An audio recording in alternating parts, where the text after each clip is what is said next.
The person. Hello hello pastor Raju గారండి? Sir. Pastor Raju గారండి? Pastor రాజు గారా? అవునండి, అవునండి. సార్ ఎవరో క్రైస్తవులు అతను వచ్చాడండి, ఇందాక నుంచి ఏవో డౌట్లు ఉన్నాయంటే అడుగుతా అంటున్నాడు, అందుకని మీకు చేశానండి. మాట్లాడండి సార్. రాజు గారు పాస్టర్ గారే కదా మీరు? అవునండి, అవును. స్టీఫెన్ ఏదో ఉంది మీ పేరు, ఏంటండి మీ పేరు? స్టీఫెన్ దానియేల్ అండి. వచ్చాడు, మాట్లాడయ్యా. అంటే నేను ఒక చిన్న డౌట్ అడిగాను పాస్టర్ గారు. చెప్పండి. ఏమని అడిగానంటే, ఆయన ఏమన్నాడంటే యేసు నీ కోసం చనిపోయాడని చెప్పాడు. అంటే అవును, ఎలా చనిపోయాడు? మరి నేను రోజు కొట్టుకుంటాను కదా చేతితోటి, పెళ్లి కాలేదు నాకు, కొట్టుకుంటున్నప్పుడు మరి నా పాపం పోవాలంటే యేసయ్య కూడా కోయించుకోవాలి కదా అని అడిగా. దానికి బూతులు తిడుతున్నాడండి నన్ను ఆయన. మళ్ళీ క్రైస్తవుడు అంటున్నాడు, నన్ను నేను అడిగా, ఇప్పుడు నా కోసం తన్నించుకున్నాడు కొట్టించుకున్నాడు అన్నావు కదా, ఒక నిమిషం నన్ను చెప్పని ఎక్స్ప్లెయిన్ చేయని. అంటే నేను ఏమన్నానంటే రోజు కొట్టుకుంటానయ్యా మోప చూపు చూసి, మరి తప్పు కదా, యేసు నా కోసం చనిపోయాడు అన్నావు కదా, మరి కింద కోయించుకోవాలి కదా, కింద బొల్లకాయ కోయించుకోవాలి కదా, ఎందుకు కోయించుకోడు? మరి కోయించుకుంటే నా పాపం పోయింది కదా, ఎందుకు కోయించుకోలేదు? బూతులు తిట్టాడండి నన్ను పాస్టర్ గారు. మీరు ప్రార్థన చేయండి అతను మారు మనసు రావాలని. తిట్టకూడదు. ఎందుకు అలా తిడతారు? ఇవ్వండి. హలో మాట్లాడయ్యా. ప్రైజ్ లార్డ్ చెప్పండి. సార్ నేను హిందువుడు సార్, నేను క్రిస్టియన్ కాదు. అయితే మా అమ్మగారు బాప్తిజం తీసుకున్నారు సార్. నేను చర్చికి వెళ్తుంటాను, అంటే యేసుప్రభు బైబిల్ చదువుతుంటాను సార్. నేను చదివాను. చదివితే వచ్చి యేసుప్రభు గురించి, తాలూకా గురించి అయితే నేను మామూలుగా మాట్లాడుతుంటే యేసుప్రభుని ఏమంటే మరియమ్మ వచ్చి ఇలా రొంకు చేసుకుని కన్నది, పరిశుద్ధాత్మకుడును సర్వోన్నత శక్తి ఇద్దరు కడుపు చేస్తే ఇలాగ వచ్చాడు యేసుప్రభు, తండ్రి అయిన వాళ్ళని పూజిస్తున్నారు అని ఇతర గోపి అంటున్నారు సార్. ఇప్పుడు అది ఎంతవరకు నేను చెప్తా విన్నానా? వాస్తవంగా అయితే బైబిల్లో పెళ్లి అనేది లేదు. పెళ్లి అనే ప్రక్రియ ఇప్పుడు హిందువులది, వాళ్ళు పెళ్లి చేసుకుంటారు, వాళ్ళకి ప్రధానమైంది కదా సార్. యోసేపుతో ప్రధానమైంది కదా మరియమ్మ గారికి. ప్రధానం అనేది అక్కడ ఒక అబద్ధపు మాట రాయబడి ఉంది. ఎక్కడ అవ్వ ఆదమ్మ కానించి ఎక్కడ కూడా పెళ్లి అనేది లేదు. ఇలా చేసుకోవాలి పెళ్లి అనేది ఎక్కడ లేదండి. బైబుల్లో ఎక్కడ రాయబడి లేదు. ఏమండి? ఒకసారి మీ ఫోన్ నెంబర్ చెప్తారా? నేను మీకు ఫోన్ చేస్తాను. నేను చెప్తాను, మీకు చెప్పేది విన్నాను. అయితే ఏసోపుకి అక్కడ ఏమవుతుందంటే అనుమానం వస్తుంది. పరిశుద్ధాత్ముడు అనే ఒక అతను గొర్రెల కాపరి. ఆ గొర్రెల కాపరితో ఈమె గతంలో పెళ్లి కాకముందు స్నేహంగా ఉండేది. అలా ఏమైందంటే యోసేపుకి డౌట్ వస్తుంది, నేను నిన్ను కూడలేదు కదా, నేను కూడలేదు కదా, నీకు ఎలా కడుపు వచ్చిందని చెప్పి అడుగుతాడు ఆయన యోసేపు. అదే సార్, ఇప్పుడు యెహోవా దేవుడే కదండి, పరిశుద్ధాత్మ దేవుడు అంటే యెహోవాయే కదండి. యెహోవా వేరు, పరిశుద్ధాత్ముడు అనేవాడు గొర్రెల కాపరండి. ఆ గొర్రెల కాపరి ఏమండి? మనిషే, వ్యక్తేనండి, వ్యక్తి. పరిశుద్ధాత్ముడు అనేవాడు గొర్రెల కాపరి. ఆ గొర్రెల కాపరితో అప్పుడు స్నేహం ఉండేది. అలాగున వారు యోసేపుకి ఏకం కనుక మున్పు ఈ గొర్రెల కాపరితో ఏకమయ్యి ఆమె గర్భవతి అయ్యింది. మరి సర్వోన్నతుని శక్తి సార్ బైబిల్లో, పరిశుద్ధాత్మ నీ మీదకి వచ్చును, సర్వోన్నతుని శక్తి నిన్ను కమ్ముకొనును అని రాసింది సార్. పుట్టబోపు శిశువు దేవుడి కుమారుడు అనబడుతుంది, ఇతనికి యేసు అని పేరు పెట్టదు, యేసు అనగా రక్షకుడు అనే అర్థము అని రాసింది సార్ బైబిల్లో. కొన్ని అబద్ధాలు అలా రాసుంటాయి నాన్న, అన్ని నమ్మకూడదు. ఇప్పుడు ఏం చెప్తాడంటే విన్నానా, యెహోవా ఏం చెప్తాడంటే ఐగుప్తు దేశంలో మీరు అబద్ధం ఆడండి, యెహోవా దేవుడికి మేము యాత్ర చేయడానికి వెళ్తున్నాం అని చెప్పి అబద్ధం ఆడని చెప్పి మోసే ద్వారా వాళ్ళు అబద్ధం ఆడి నడిపించేస్తాడు యెహోవా దేవుడు. అలా కొన్ని అబద్ధాలు కూడా రాయించాడు నాన్న. యెహోవా దేవుడు అలా అబద్ధాలు రాయిస్తాడు, ఆయనే అబద్ధం ఆడిస్తాడు. అబద్ధానికి యేసయ్య కూడా చెప్తాడు, అబద్ధానికి జనకుడు యెహోవా అని చెప్పి యేసయ్య కూడా చెప్తాడు. మీ తండ్రి ఈ గోపి గారు ఏమంటున్నారంటే యెహోవా అన్న పదం బయటికి కొత్త నిబంధనలు చూపించు, నేను బాప్తిజం తీసేసుకుంటానని అంటున్నారు ఆయన. లేదు నాన్న, యెహోవా అనేది యేసుకు తెలియదు, యేసు అనేది యెహోవా యెహోవాకు అన్న తెలియదు. పదం అయితే లేదండి. లేదు ఇప్పుడు లేదు. మామూలుగా చర్చలో కూడా ఏమంటున్నారు, చర్చలో ఏమంటున్నారు, త్రియేక దేవా నీకు స్తోత్రం అంటున్నారు కదా, త్రియేక దేవా నీకే స్తోత్రం అంటున్నారు. కానీ కొత్త నిబంధనలు యెహోవా అన్న పదం లేదు. నా తండ్రి అని నా తండ్రి ఉంది. అయితే సార్ ఇప్పుడు ఒక విషయం, మరి గాబ్రియల్ దూత వచ్చి చెప్తారు కదా, నీ భార్య పరిశుద్ధమైన కన్యమరియమ్మ, మీ పరిశుద్ధాత్మలు గర్భం ధరించింది కనుక ఆవిడ ఎటువంటి తప్పు చేయలేదని చెప్పారు కదా సార్. పరిశుద్ధాత్మ ఆత్మ ద్వారా గర్భం వచ్చింది కదా, ఎట్టని రాయలేదు సార్ బైబిల్లో. విన్నానా. అయితే గర్భం ధరించాలంటే ఏం కావాలి? ఒక గర్భం కావాలి, ఆ స్త్రీకి అండం విడుదల అవ్వాలి, పురుషునితో ఆమె కలిసి ఉండాలి, అప్పుడే గర్భం వస్తుంది. అవునా? ఇక్కడ యేసోబుకి డౌట్ వచ్చింది కాబట్టి యేసోబుని ఊరక పెట్టడానికి అల్లినటువంటి కట్టు కథ నాన్నది. డౌట్ వచ్చింది కాబట్టి కళలో చెప్తారు కదా, గాబ్రియల్ దూతలు కనేసి గాబ్రియల్ దూత ఇలాగా అంటారు కదా, ఇలాగా యోసేపుకు స్వప్నంలో కనిపించింది, దేవుని కుమారుడు దేవుని పరిశుద్ధాత్మలో గర్భం పొందింది కనుక ఆవిడ ఎటువంటి తప్పుదేమో చేయలేదనేసి చెప్పారు కదా. మరి యోసేపు అప్పుడు అంగీకరించి భారీగా అంగీకరించి సత్రంలో ప్రేసెడితే ఇవ్వరు, పశువుల పాకలో యేసుప్రభు. అదే ఆయనకి డౌట్ వచ్చింది కాబట్టి ఒక చిన్న కట్టు కథ అల్లారు అక్కడ, అంతేగాని అది ఏం లేదు. పరిశుద్ధాత్మ అనేవాడు అతను ఒక గొర్రెల కాపరి. అప్పుడు ఆ యేసు ప్రభుల వారికి మన పాపాలకి ఏ విధమైన సంబంధం లేదు నాన్న. ఇప్పుడు నీకు ఆ లెక్కన పిలాతు దగ్గర విచారణ ఏముంది? వీడు దేవాలయాన్ని కూర్చి విన్నానా వీడు దేవాలయాన్ని కూర్చి 3 రోజులు కట్టిస్తా అన్నాడు, వీడు దేవుని కన్నా గొప్పవాడు అన్నాడు అని చెప్పి విచారణలో అతను సిలివేస్తారు. ఇప్పుడు సినిమా కూడా ఉంది, కరుణామయ సినిమాలో అదే ఉంటది. మీరు ఈ ఆలయాన్ని పడగొట్టండి, నేను 3 రోజుల్లో తిరిగి కడతాను అంటే వీళ్ళు పడగొట్టరు కదా సార్. వీళ్ళు పడగొడతారు, ఆయన కడతారు, కట్టండి పక్కన పెట్టండి. వీళ్ళు పడగొట్టలేరు కదా. మళ్ళీ ఏమనండి, సాంసల్యం సినిమా ఉంది కదా, మహేష్ బాబు తీసి వాళ్ళ నాన్నగారు తీసింది, సూపర్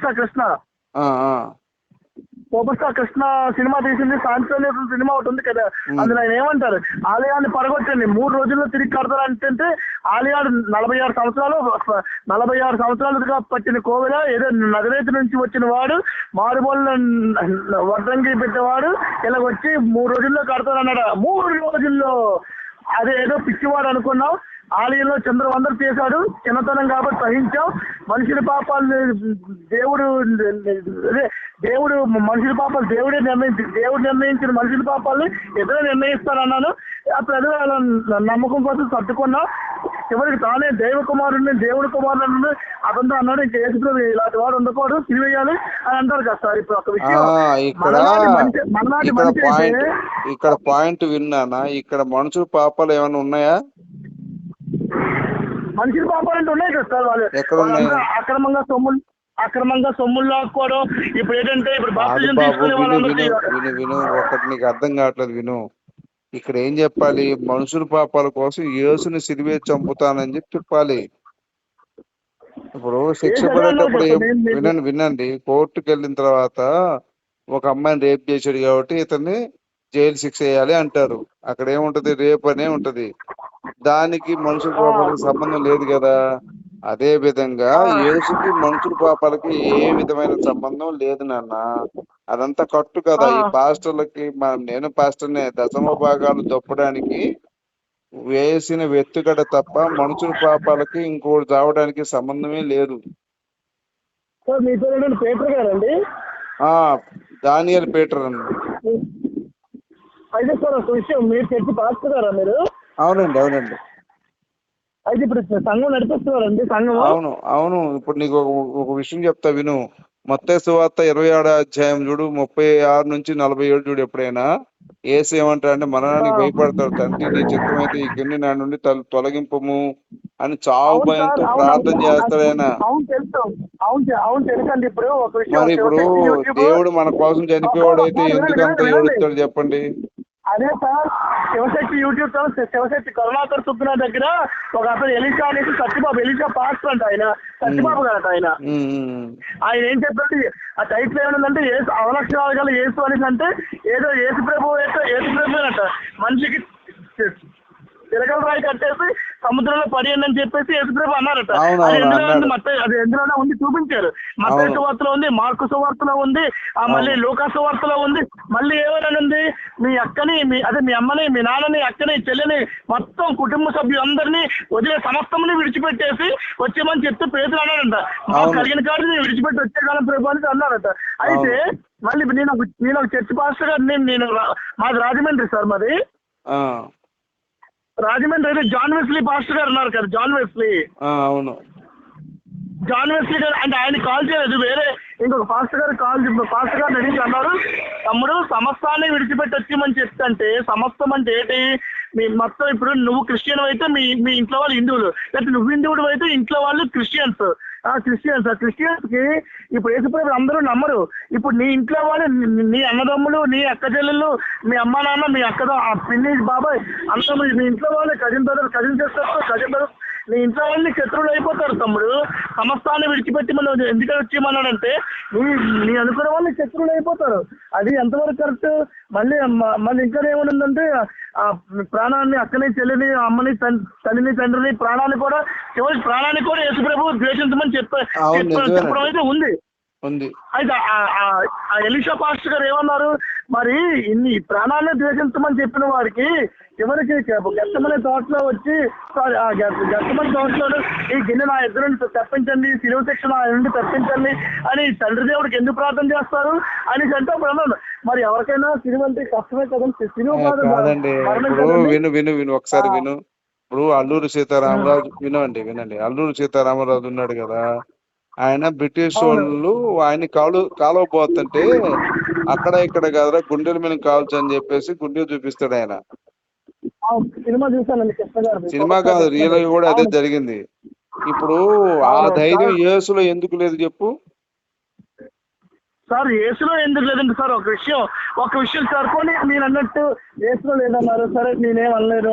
ఒక విషయం సార్, ముళ్ళ కిరీటం పెట్టి ఎక్కడి నుంచి తీసుకెళ్తారు సార్? గెత్తమనే తోట నుంచి. ముళ్ళ కిరీటం ఆయనకు ఒక్కడికే పెట్టారా? కొన్ని లక్షల మందికి పెట్టారు ఇంతకు ముందు గతంలో. వినవయ్య బాబు, నీకు తెలియదు, నేను పాస్టర్ని, నాకు చెప్తావేంటి? కొన్ని లక్షల మందికి ముళ్ళ కిరీటం పెట్టి సిలువేసి చంపారు. అట్లా క్రూరంగా చంపటం అక్కడ ఉన్నటువంటి ఆచారం. అది ఇక్కడ ఉరేసి ఎలాగైతే చంపుతారో నేరానికి, ముళ్ళ కిరీటం పెట్టి అట్లా సిలువేసి ఊరేగింపి సిలువేయటం అనేది అక్కడ ఆచారం. ఇప్పుడు అలాగే యేసుతో పాటు ఇంకో ముగ్గురు కూడా సిలువేశారు ఆ రోజున. మరి ఆ ముగ్గురు కూడా దేవుళ్ళు అయిపోవాలి కదా. మరి యేసు ఒక్కడే దేవుడు ఎందుకు అయిపోతాడు? సిలువు కొట్టిన వాళ్ళందరూ దేవుళ్ళు అయితే కొన్ని లక్షల మంది సిలువ వేసుకుని ఉన్నారు, వాళ్ళందరూ దేవుళ్ళు అయిపోవాలి కదా. బాబు చెప్పేదయ్యా బాబు, అందరికి సిలువ వేశారు. సిలువ అనేది అక్కడ ఒక ఆచారం. అది